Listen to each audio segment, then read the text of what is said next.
Hey everyone. So today's kind of a big day. I'm going down to the University of Michigan for an appointment that was supposed to happen in mid-September. I don't know if you can hear the dog barking. It's not one of ours, so. The appointment was originally supposed to be in mid-September, and they changed it last week to this week, so I'm a little nervous, kind of fighting my anxiety, but we're starting our, kind of transplant evaluation things today for my 82nd double lung transplant. Yeah, I'd be lying if I said I wasn't nervous. The past couple months have just been kind of devastating on my body. I lost like an obscene amount of weight over the past 6 months. I was around 90 pounds, and my PFTs are just in the mid-20s now, and they don't seem to be showing any signs of improving. I'm just really kind of anxious about how it's going to go. I've been working what I think is really hard on improving my walking distances, because I'm really nervous about the 6-minute walk test. When we were talking about it about a month ago, I couldn't walk more than 10 feet without having to stop, and it was more about my heart rate getting too high and that feeling of gasping for air like you can't breathe. My oxygen stays in the low 90s, so there's nothing that they're going to supplement with that. So it's just kind of uncomfortably where I live in that range. So I'm really nervous. I woke up so many times last night, which is the worst, because, a good night's sleep would have been great. But I didn't quite get that lucky. But today does feel like a good day.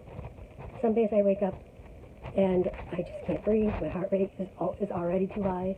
My biggest fear is that I'm going to do something today and they're already going to be like, nope, no second chance for you. Or third, is this a third chance? Second chance with second lungs, but third chance to live? I don't know. I'm just really scared they're going to say that they can't do it, or they won't do it, or I should go somewhere else. And I want to be prepared for that, but I don't know how to prepare for that.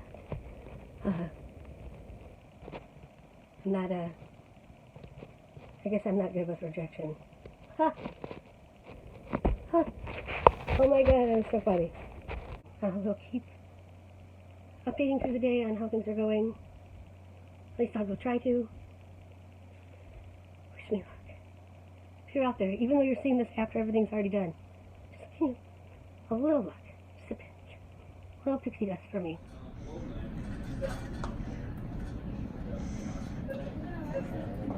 Just stand near us, spread right where we're at. Just turn on this oxygen. Really?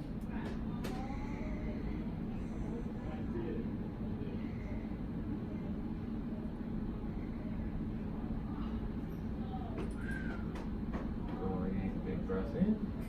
Blast. Keep it going. Doing good. Almost there. Deep breath in. Alright guys, so I am home from my appointment, and for the most part everything went fine. It went well, but I don't actually feel any better about my situation now than I did beforehand, and I was hoping that starting these tests would, relieve some of my stress and anxiety about the whole thing, and I honestly almost think that it's made it worse.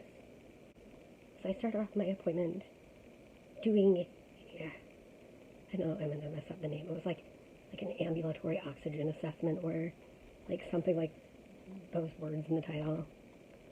So basically they wanted me to do was supposed to be what he said was a 3-minute walk test, just to determine if I needed any supplemental oxygen. It turned into a 10-minute walk test because my oxygen just kind of kept hanging on the low side. I did end up needing supplemental oxygen. I ended up on 4 liters. That kept my oxygen in like the low 90s, which is high enough to be considered fine. So that was kind of unexpected, actually. Then I've been like in the borderline area between 90 and like 94 needing oxygen, and I just couldn't get to that. It's about under 89 is when they push for supplemental oxygen. So, and I've had a lot of anxiety about not having oxygen in the home because of problems I've had in the past, and so I've tried to fight for it, and I guess I just now maybe naturally need it if I walk too much. So then I did my 6-minute walk test, which I was really nervous about. If you know me or at all, or have seen me, you would know that I had a really hard time. I mean, even just a couple weeks ago, walking more than a few feet. It's something I've worked really hard on over the past month, and I'm glad to say that I not only surpassed the 450-foot requirement needed to pass your walk test, I walked 1,200 feet, which was still only half of what they had anticipated I would be able to or should be able to do, but when I went and talked with my doctor and my appointment afterwards, he was like super proud and couldn't believe I'd done like that much, so that part was kind of relieving, because I was really nervous about not being able to complete the walk test part, which is something I really struggled with through my first transplant. After ending up I was in a coma during my first trip before I received my lung transplant, so walking wasn't an option at all at that point, and it really messed me up. So just having that opportunity and being able to do it now is a kind of exciting isn't the right word, but it's relieving to know that I can do it, especially having been so nervous about that part. After that, I did a PFT, which is just a normal one. I thought I was going to have a whole workup of PFTs, and maybe that comes later. I don't know. I never did PFTs with my first transplant because I wasn't able to. So, or at least after the time I was evaluated, PFTs weren't a part of my evaluation for transplant. They had used previous numbers. So my PFTs today were 24%, which I thought was down, but apparently it's up from 23. My doctor was actually kind of happy with that. He thinks that's a good sign. That's even just though it's just 1%, that it's going up at all.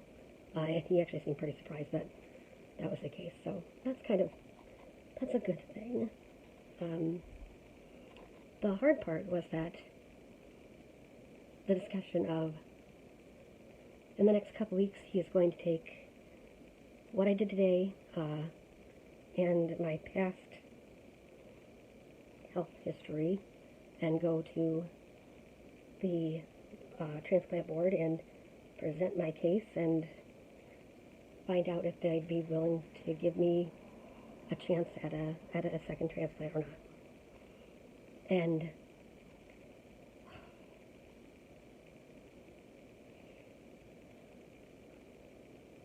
it just makes me so nervous because he doesn't give one way or another if he's confident that they might consider me. He thinks that they won't. There's just no kind of tell, and for me that always means lean towards the negative side, which is weird because I'm a positive person, but for me it's easier to prepare for the no than assume it's going to be a yes. So and it just, some of the things that the way my doctor words things makes me feel like it's not going to happen. What caused my rejection was I had an antibody mediated rejection, I believe is the exact terms. And he said a lot of times with antibody-based rejections, they won't consider a second transplant because odds are of having, antibodies, bad antibodies once, there's a higher likelihood you'll have that again. And I hate to say it, but I understand that there's no point in giving more lungs to someone who's just going to have the same problems. Even though I very much like a chance to try again. I do understand that. He said that I might still be a good candidate because once they took care of the numbers, they've never come back up. So I guess all I can do is cross my fingers and hope for the best. And I won't know for a couple weeks if they're going to consider me or not. And then if we're going to keep going on with the evaluation or not.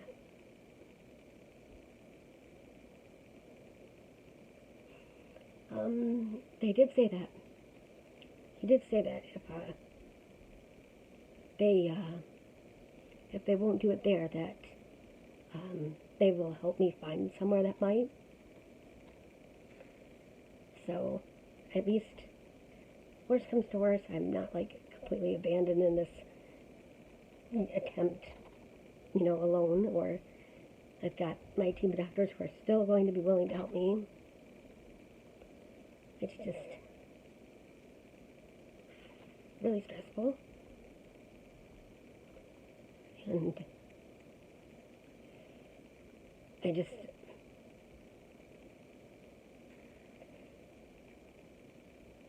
all in all, I thought with my transplant that I would have more time to just be a healthier person.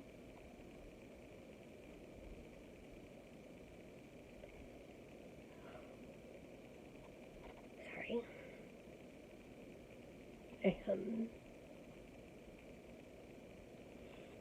I didn't expect it to be, to put it bluntly, I didn't expect to be dying again so soon. Not that anybody does. Let's be honest. You can't plan for that, so all I can do is keep trying, and if University of Michigan can't help me, I'll do what I can to find somebody who can, and who knows, if I keep working really hard, maybe I can improve things enough that I won't need more lungs or anything. And I'm going to be honest, that's not very likely, but it could still be possible to live, maybe not, and maybe can't improve, but it may be possible to live the life I have now for maybe a long time. So it's not, one way or another, it's not the end of anything. I just would really so appreciate any thoughts or prayers that you could give to,